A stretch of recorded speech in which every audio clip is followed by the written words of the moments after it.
5장에 나타난 첫 번째 하나님과 하나님의 계획이 모세를 통하여 애굽의 바로에게 전달되었을 때 그들은 실패를 경험할 수밖에 없었습니다. 첫 번째 대결에서 모세는 바로에게 그야말로 KO패를 당하고 말았다고 볼 수 있습니다. 바로는 점점 더 기세등등해졌고 모세는 위축이 되었습니다.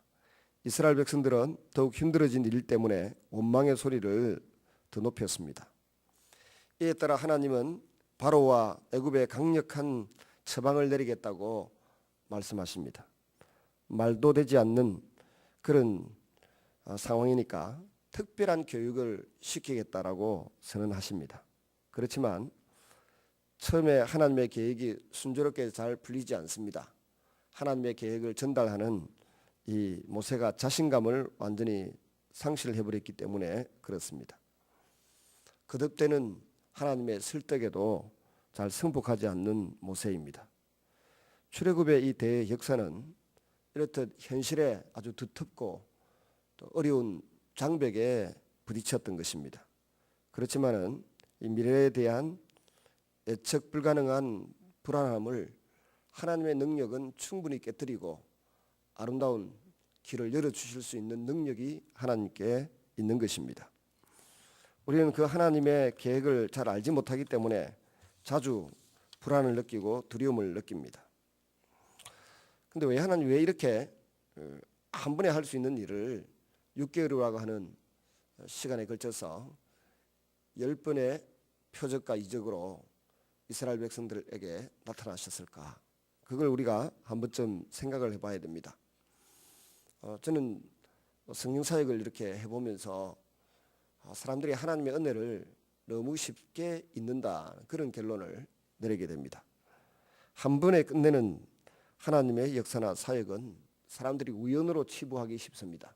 그리고 자주 그 은혜를 잊어버리고 그냥 자기 잘난 맛에 삽니다. 그러므로 하나님은 6개월이라고 하는 충분한 시간을 통해서 하나님이 하시는 일이다. 하나님이 자신의 능력을 나타내신다.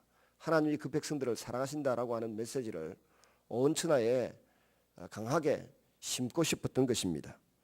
그래서 그 백성들이 잊지 못할 역사를 만드시고자 하는 보관을 그 마음에 품고 계셨던 것입니다.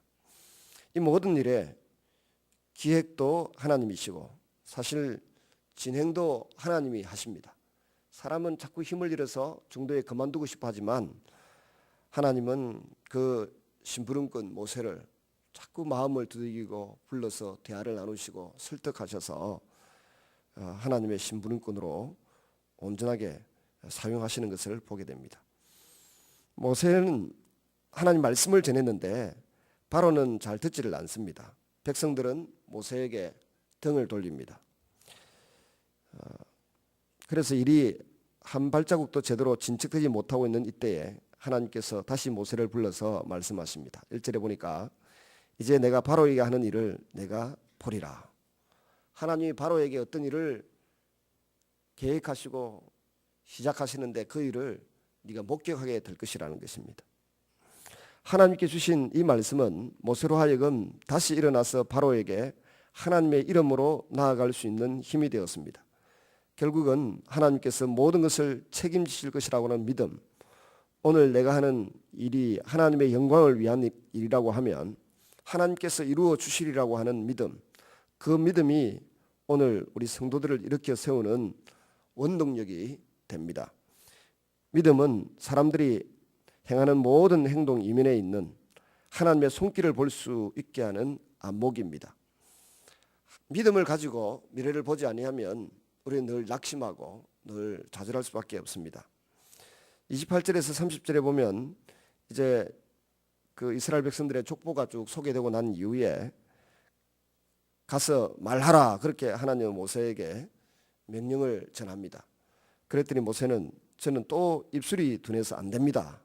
전에도 그 사장에서도 그런 고백을 했던 모세가 또 입술 타령을 합니다. 그러자 하나님은 아니다, 가서 말해라. 내가 너와 함께 있겠다라고 말씀하십니다. 거기에 대하여 제가 과연 해낼 수 있겠습니까? 그렇게 질문을 했습니다.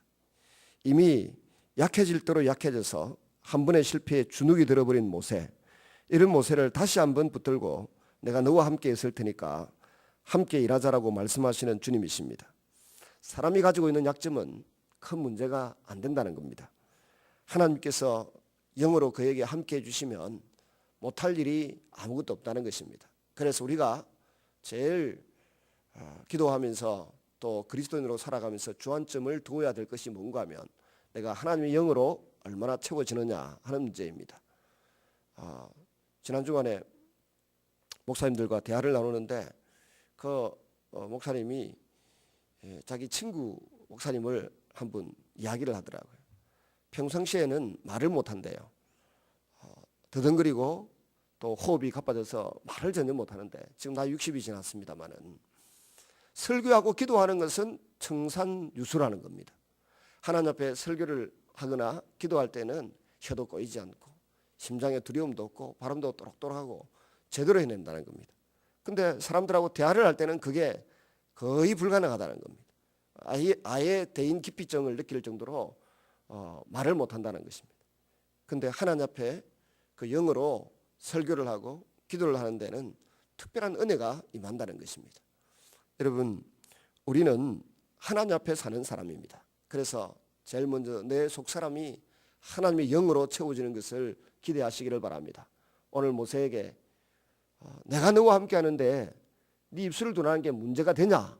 그렇게 반문하시고 그를 격려하시는 하나님의 그 마음이 우리에게 함께하고 있음을 기억하시기를 바랍니다.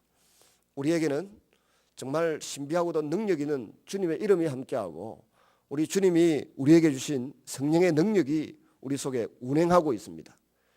제가 많은 사람들을 기도해 볼 때 성도하고 불신자는 아예 몸이 다르다는 것을 느끼고 소스라치게 놀랄 때가 많습니다. 그리고 하나님 앞에 기도하는 사람과 기도하지 않는 사람 너무 차이가 납니다. 오늘도 우리에게 주님의 영으로 가득 채워져서 현실적으로 우리가 겪는 장벽을 뚫고 나갈 수 있는 성도들이 되시기를 바랍니다.